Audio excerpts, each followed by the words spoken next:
Friends, welcome to Bhoomika's kitchen. ನಾನು ಭೂಮಿಕಾ ಸುದರ್ಶನ್.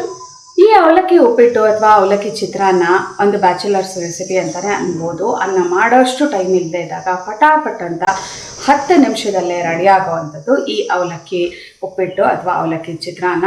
ಇವತ್ತು ನಾನು ಸಿಹಿ ಅವಲಕ್ಕಿ, ಖಾರ ಅವಲಕ್ಕಿ ಎರಡೂ ತೋರಿಸ್ತಾ ಇದ್ದೀನಿ. ಬನ್ನಿ ಮಾಡೋದು ಹೇಗೆ ಅಂತ ನೋಡ್ಕೊಳ್ಳೋಣ. 2 ಕಪ್ಪು ಗಟ್ಟಿ ಅವಲಕ್ಕಿನ ಬರೀ ಒಂದು 3 ರಿಂದ 4 ನಿಮಿಷ ನೀರಲ್ಲಿ ಚೆನ್ನಾಗಿ ತೊಳೆದು ನೆನೆಸಿಟ್ಟಿದ್ದೆ. ಅಷ್ಟೇ ಸಾಕು. ನೀವೇನಾದರೂ ತುಂಬ ಹೊತ್ತು ನೆನೆಸ್ಬಿಟ್ರೆ ಅದು ಮುದ್ದೆ ಆದಂಗೆ ಆಗೋಗ್ಬಿಡುತ್ತೆ. ಈ ಥರ ರೂಢಿಯಾಗಿರಲ್ಲ. ನಂತರ ನೀರೆಲ್ಲ ಶೋಧಿಸ್ಕೊಂಡಿದ್ದೀನಿ. 2 ಕಪ್ಪಲ್ಲಿ 1 ಹಿಡಿಯಷ್ಟು, 1 ರಿಂದ 1.5 ಹಿಡಿಯಷ್ಟು ಸಿಹಿ ಅವಲಕ್ಕಿಗೆ ತೊಗೊಂಡಿದ್ದೀನಿ. ಇನ್ನು ಮಿಕ್ಕಿದ್ದನ್ನು ಖಾರ ಅವಲಕ್ಕಿಗೆ ಇಟ್ಕೊಂಡ್ಬಿಡ್ತೀನಿ. ಇದನ್ನು ಹೀಗೆ ಅರಳೋದಕ್ಕೆ ಒಂದು ಕಡೆ ಇಟ್ಬಿಡ್ತೀನಿ. ಒಂದು ಬೌಲಲ್ಲಿ ಏನು ಅವಲಕ್ಕಿ ತೊಗೊಂಡಿದ್ದೀನಲ್ಲ ಅದಕ್ಕೆ ಒಂದು 3 ಟೇಬಲ್ ಸ್ಪೂನ್ ಸಕ್ಕರೆ ಅಥವಾ ನಿಮ್ಮ ಟೇಸ್ಟಿಗೆ ತಕ್ಕ ಹಾಗೆ ಒಂದು 3 ಏಲಕ್ಕಿನ ಕುಟ್ಟಿ ಪುಡಿ ಮಾಡ್ಕೊಂಡಿದ್ದೀನಿ. 1/4 ಕಪ್ಪಷ್ಟು ಹಾಲು, ಹಸಿ ತೆಂಗಿನ ತುರಿ 2 ಟೇಬಲ್ ಸ್ಪೂನ್ ಅಷ್ಟು. ಈ ತೆಂಗಿನ ತುರಿ ಹಾಕೋದ್ರಿಂದನೇ ಒಂದು ಒಳ್ಳೆ ರುಚಿ ಬರೋದು. ಇವಾಗ ಇದನ್ನು ಎಲ್ಲ ಮಿಕ್ಸ್ ಮಾಡಿಕೊಂಡು ಒಂದು ಸೈಡಲ್ಲಿ ಎತ್ತಿಟ್ಬಿಡ್ತೀನಿ. ಈ ಅವಲಕ್ಕಿ ಜೊತೆ ಈ ಎಲ್ಲ ಸಕ್ಕರೆ, ತೆಂಗಿನಕಾಯಿ ಎಲ್ಲ ಚೆನ್ನಾಗಿ ಮಿಕ್ಸ್ ಆಗಿ ಹೊಂದ್ಕೊಂಡಂಗಾಗುತ್ತೆ. ಎಲ್ಲ ಚೆನ್ನಾಗಿ ಕೈಯಲ್ಲಿ ಮಿಕ್ಸ್ ಮಾಡ್ಕೊಂಡಿದ್ದೀನಿ. ಇದನ್ನು ಒಂದು ಪಕ್ಕ ಎತ್ತಿಟ್ಕೊಂಡ್ಬಿಡ್ತೀನಿ. ನಾನು ಖಾರ ಅವಲಕ್ಕಿ ರೆಡಿ ಮಾಡ್ಕೊಳ್ಳೋ ಅಷ್ಟರಲ್ಲಿ ಇದು ಸಕ್ಕರೆ ಎಲ್ಲ ಕರಗಿ ಆ ಅವಲಕ್ಕಿಗೆ ಹಿಡಿದು ತುಂಬ ರುಚಿಯಾಗಿರುತ್ತೆ.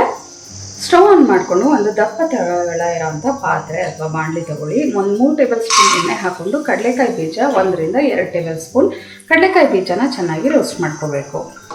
ಕಡಲೆಕಾಯಿ ಬೀಜ ಚೆನ್ನಾಗಿ ಫ್ರೈ ಆಗ್ತಿದ್ದ ಹಾಗೆ ಸಾಸಿವೆ, ಜೀರಿಗೆ, ಕಡಲೆಬೇಳೆ, ಉದ್ದಿನಬೇಳೆ ಇವೆಲ್ಲನೂ ಚೆನ್ನಾಗಿ ಮಿಕ್ಸ್ ಮಾಡ್ಕೊಳ್ಳೋಣ. ಸಾಸಿವೆ, ಜೀರಿಗೆ ಎಲ್ಲ ಚೆನ್ನಾಗಿ ಸಿಡಿಯೋದಕ್ಕೆ ಶುರುವಾಗಲಿ. ಸಾಸಿವೆ, ಕಡಲೆಬೇಳೆ, ಉದ್ದಿನಬೇಳೆ ಎಲ್ಲ ಚೆನ್ನಾಗಿ ಫ್ರೈ ಆಗ್ತಿದ್ದ ಹಾಗೆ ಒಂದು 4 ರಿಂದ 5 ಎಸಳು ಬೆಳ್ಳುಳ್ಳಿ ಜಜ್ಜಿಬಿಟ್ಟಾದರೂ ಹಾಕೊಳ್ಳಿ ಅಥವಾ ಸಣ್ಣದಾಗಿ ಕಟ್ ಮಾಡಿಬಿಟ್ಟಾದರೂ ಹಾಕೊಳ್ಳಿ. ಜೊತೆಯಲ್ಲೇ ಹಸಿಮೆಣಸಿನ್ಕಾಯಿ, ಖಾರಕ್ಕೆ ಹಾಗೆ ಹಸಿಮೆಣಸಿನ್ಕಾಯಿ 5 ಹಾಕೊಂಡಿದ್ದೀನಿ. ನೀವು ಬೇಕಾದರೆ ಒಂದು 3 ಸಣ್ಣದಾಗಿ ಕಟ್ ಮಾಡಿಬಿಡ್ಬೇಕಾದ್ರೂ ಹಾಕೋಬೋದು. ಒಂದ್ಸಲ ಈ ಥರ ಮಿಕ್ಸ್ ಮಾಡ್ಕೊಳ್ತೀವಿ. ಹಾಗೆ ದಪ್ಪ ಸೈಜು 1 ಈರುಳ್ಳಿ ಅಥವಾ ಚಿಕ್ಕದಾದರೆ 2 ಈರುಳ್ಳಿ ಹಾಕೋಬೇಕು.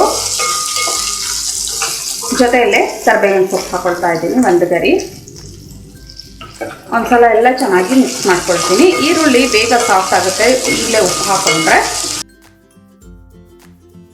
ಈರುಳ್ಳಿನ ಒಂದ್ಸಲ ಈ ಥರ ಎಲ್ಲ ಚೆನ್ನಾಗಿ ಮಿಕ್ಸ್ ಮಾಡ್ಕೊಳ್ತೀವಿ. ಹಾಗೆ ರುಚಿಗೆ ತಕ್ಕಷ್ಟು ಉಪ್ಪು. ಕಂಪ್ಲೀಟ್ ಲೋ ಫ್ಲೇಮ್ ಮಾಡಿಕೊಂಡು ಈರುಳ್ಳಿ ಸಾಫ್ಟ್ ಆಗೋವರೆಗೂ ಚೆನ್ನಾಗಿ ಫ್ರೈ ಮಾಡ್ಕೊಳ್ತೀನಿ. ಚೆನ್ನಾಗಿ ಈ ಥರ ಫ್ರೈ ಮಾಡ್ಕೊಳ್ತಾನೆ ಇದ್ದೆ. ಈರುಳ್ಳಿ ಎಲ್ಲ ಚೆನ್ನಾಗಿ ಸಾಫ್ಟ್ ಆಗಿದೆ. 1/4 ಟೀ ಸ್ಪೂನ್ ಅಷ್ಟು ಅರಿಶಿನ ಹಾಕೊಳ್ತಾ ಇದ್ದೀನಿ. ಚೆನ್ನಾಗಿ ಮಿಕ್ಸ್ ಮಾಡ್ಕೊಳ್ತೀನಿ.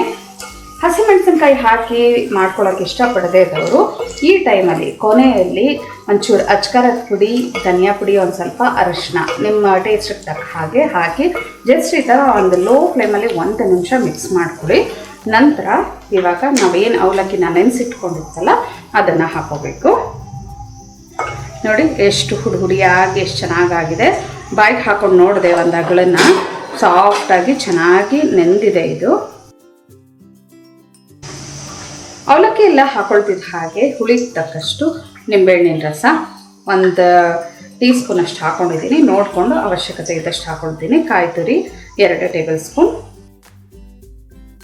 ಕೊತ್ತಂಬರಿ ಸೊಪ್ಪು ಸಣ್ಣ ಕಟ್ ಮಾಡ್ಕೊಂಡಿರೋದು 1 ಟೇಬಲ್ ಸ್ಪೂನ್. ಇವಾಗ ನಿಧಾನವಾಗಿ ಎಲ್ಲನೂ ಮಿಕ್ಸ್ ಮಾಡ್ಕೊಳ್ತೀನಿ. ಈ ಒಂದು ಒಗ್ಗರಣೆಗೆ ಈ ಅವಲಕ್ಕಿ ಎಲ್ಲ ಚೆನ್ನಾಗಿ ಮಿಕ್ಸ್ ಆಗಬೇಕು. ಇದನ್ನು ತುಂಬ ಫ್ರೈ ಮಾಡೋಕ್ಕೆ ಹೋಗಬಾರ್ದು. ಜಸ್ಟ್ ನಿಮಗೆ ಅವಲಕ್ಕಿ ಬಿಸಿ ಆಗಬೇಕು, ಅಲ್ಲಿವರೆಗೆ ಇದನ್ನು ಮಿಕ್ಸ್ ಮಾಡ್ಕೊಳ್ಳೋಣ. ಒಗ್ಗರಣೆ ಕಂಪ್ಲೀಟಾಗಿ ಕೆಳಗಿಂದ ಮೇಲಕ್ಕೆ ತಗೊಂಡು ಮಿಕ್ಸ್ ಮಾಡ್ಕೋಬೇಕು. ಒಗ್ಗರಣೆಗೆಲ್ಲ ಅವಲಕ್ಕಿ ಚೆನ್ನಾಗಿ ಮಿಕ್ಸ್ ಆಗೋ ಥರ ಮಿಕ್ಸ್ ಮಾಡ್ಕೊಂಡಿದ್ದೀನಿ. ಬಿಸಿನೂ ಅಷ್ಟೇ ತುಂಬ ಬಿಸಿಯಾಗಿಲ್ಲ, ಒಂಥರ ತಿನ್ನೋ ಅಷ್ಟು ಬೆಚ್ಚಗಿದೆ ಅಷ್ಟೇ. ಅವಲಕ್ಕಿ ತುಂಬ ಏನಾದರೂ ಫ್ರೈ ಮಾಡ್ಕೊಂಡ್ರೆ ಒಂಥರ ಅದು ಕಾಳಾದಂಗೆ ಆಗೋಗ್ಬಿಡುತ್ತೆ, ಅಷ್ಟು ರುಚಿ ಅನಿಸಲ್ಲ. ಸರ್ವ್ ಮಾಡೋದಕ್ಕೆ ಬಿಸಿ ಬಿಸಿ ಖಾರ ಅವಲಕ್ಕಿ ರೆಡಿ ಇದೆ. ಇವಾಗ ಸಿಹಿ ಅವಲಕ್ಕಿನೂ ರೆಡಿ ಆಗಿರುತ್ತೆ. 2 ಸರ್ವ್ ಮಾಡ್ಕೊಳ್ಳೋಣ. ಸರ್ವ್ ಮಾಡೋದಕ್ಕೆ ಬಿಸಿ ಬಿಸಿ ಅವಲಕ್ಕಿ ಚಿತ್ರಾನ್ನ ಅಥವಾ ಅವಲಕ್ಕಿ ಉಪ್ಪಿಟ್ಟು ಅಂತನಾದರೂ ಅನ್ಬೋದು. ಜೊತೆಗೆ ಸಾಫ್ಟಾಗಿ ಸಿಹಿಯಾಗಿರುವಂಥ ಸಿಹಿ ಅವಲಕ್ಕಿ ಎಷ್ಟೊಂದು ವಿಧದಲ್ಲಿ ಮಾಡ್ಕೊಳ್ತೀರಾ ಅಲ್ವಾ. ಈ ಥರ ಸಿಂಪಲ್ಲಾಗಿ ಸಕ್ಕರೆ, ತೆಂಗಿನಕಾಯಿ, ಹಾಲು ಹಾಕೊಂಡು ಅವಲಕ್ಕಿಗೆ ಒಂದ್ಸಲ ಟ್ರೈ ಮಾಡಿ ನೋಡಿ, ತುಂಬಾ ರುಚಿಯಾಗಿರುತ್ತೆ. ಬೇಕು ಅಂದರೆ ಇದಕ್ಕೆ ಇನ್ನೊಂಚೂರು ಡ್ರೈ ಫ್ರೂಟ್ಸ್ ಬೇಕಾದರೂ ಹಾಕ್ಕೊಂಡು ನೀವು ಸರ್ವ್ ಮಾಡ್ಕೋಬೋದು. ಇವತ್ತಿನ ಈ ಸಿಂಪಲ್ ರೆಸಿಪಿ ನಿಮ್ಗೆ ಇಷ್ಟ ಆಗಿದೆ ಅಂತ ಅಂದ್ಕೊಳ್ತೀನಿ. ಇಷ್ಟ ಆಗಿದ್ರೆ ಲೈಕ್ ಮಾಡಿ, ಶೇರ್ ಮಾಡಿ. ಯಾರೆಲ್ಲ ಇನ್ನೂ ಭೂಮಿಕಾಸ್ ಕಿಚನ್ಗೆ ಸಬ್ಸ್ಕ್ರೈಬ್ ಆಗಿಲ್ಲ ದಯವಿಟ್ಟು ಸಬ್ಸ್ಕ್ರೈಬ್ ಆಗಿ. Thanks for watching.